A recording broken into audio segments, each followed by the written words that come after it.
Hey, what is going on, guys? Here at Galaxy Games with Chris, and just to show you guys in the background, if you're wondering what that is a life-size Batman in the background. Actually, as tall as me, over 6 foot tall. So, yeah, just soak that in for a second. Just really nice. But yeah, anyway, we're here with Chris. What place did you get yesterday? 20th. You got 20th place at the South Park Regional with Domain Monarchs. So let's get right into it. Standard deck. For the three ofs, pretty standard stuff from the structure deck. Everyone knows Erebus First is really good. Yep. Holding Aether while you have a Tribute Summon monster, also really good. Yep. I do play triple of both of the Squires because I don't ever want to not be able to summon, even if I just have one Monarch in hand. I want to make sure I can always get a summon off. Yep. I only play one Majesty's Fiend because I play Reasoning, so I don't want to Reasoning into it and then have like a dead Reasoning. Only one Kuraz. Whenever I was playing two, I drew into it way too much. I hate drawing the card, and one was actually plenty for me. Okay. One Mithra. Again, it's another possible way to get tribute fodder for the summon, and also like if when you main deck it, if you do play BA or whatever, it does help if you see it.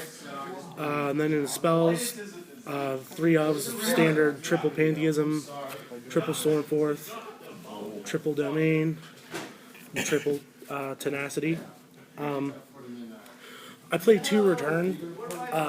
It helps with the consistency of the deck because I only play, I don't play very many like... I think only 8 actually, because you have the free Aether, free Erebus, and one Kuraz, one Majesty, so that's 8. Yeah, that's all I play. I only play 15 monsters in the deck, so I need to see my Tribute Summon, so I play 2 Return instead of 1. I play the 1 Frost Blast. It actually really came in handy a lot yesterday. There was a lot of people that didn't even know what it was and didn't know how to respond to it, so I got it off like a lot yesterday. Cool.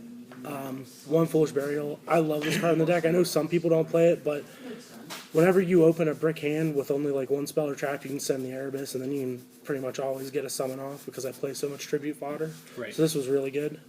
The one Reasoning, late game, it's win more, but if you get it early to middle, a lot of times it helps you press for damage. I won 2 or 3 games yesterday where I Reasoninged into a level 8 and then played Aether, and I had an open field and just attacked in for games, so I actually did like playing this. Yeah, it's an 8200 OTK if I'm not mistaken, because I pulled it off a couple of times without Reasoning. But Yeah.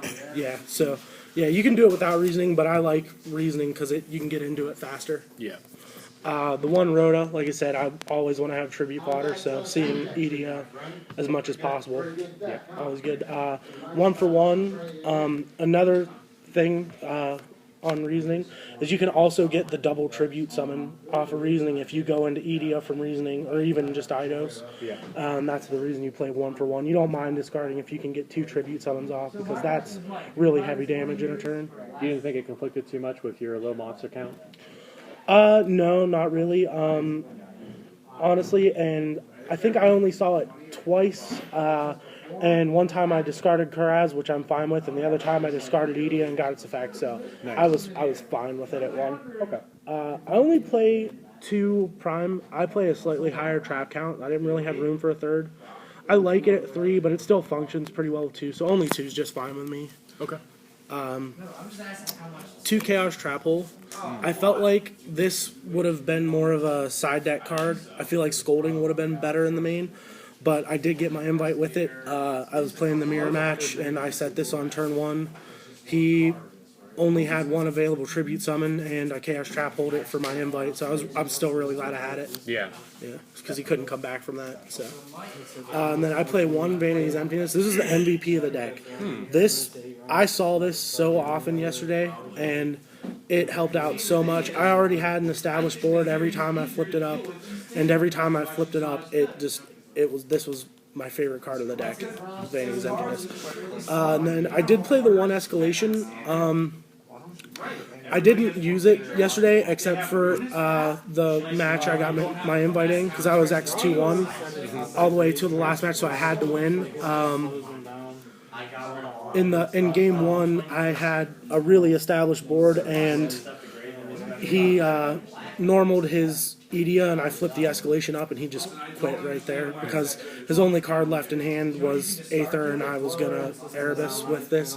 So he conceded game 1, and then game 2 I Chaos Trappled him, and he couldn't come back. Awesome. So yeah, again, glad I had it, but I didn't see it. It was extra dump fodder too, for the Erebus and Edia. And in theory, it is an extra tribute summon as well, just on your opponent's turn. Yeah, so like I do like it, but I wouldn't play more than one. Okay. 40 card main deck? Yeah, only 40. For this deck especially, you want to keep the consistency up as much as possible because it is very prone to bricking, and I don't play the upstart because 3 hits and you're dead, and that extra 1,000 makes the difference. So I don't play upstart. Okay. Show me extra deck now.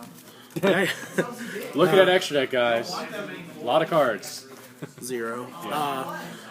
It's just completely redundant with domain. So, side, I played 2 Fog King. I actually didn't see it at all in the mirror. The matchup it helped me the most with Magispector. I sided in on that, and they couldn't pop off any other stuff. They ended up getting Sonics to get over me.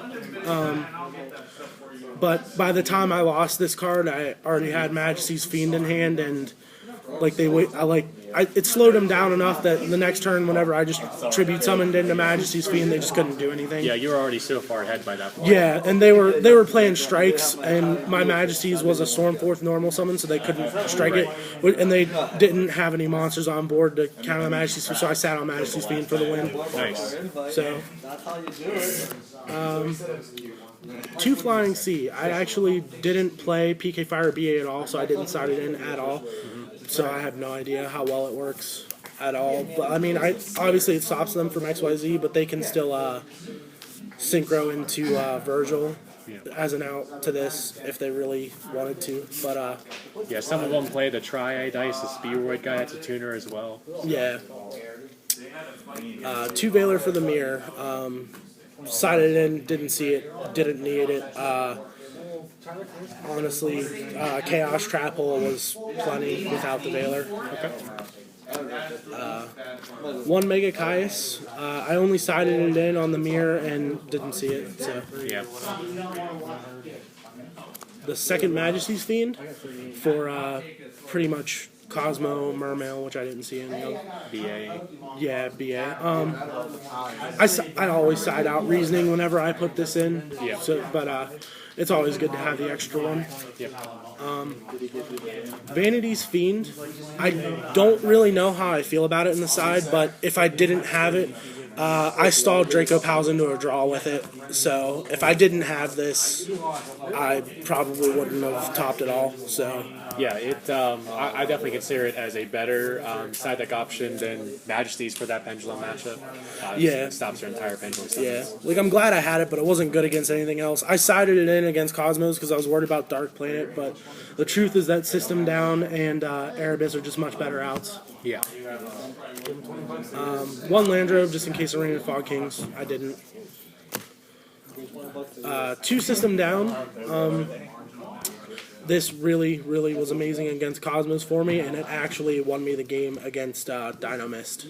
Nice. Yeah, so I was glad I had this instead of the Battle Fader, which I sided before I used this. 1 Raigeki just for going second, mainly against the Mirror 2. It's an out to Fog King, and it's hard for Monarchs to come back from losing their board. Yeah. So, sided that. Didn't really come in much handy for the day, but I still had it.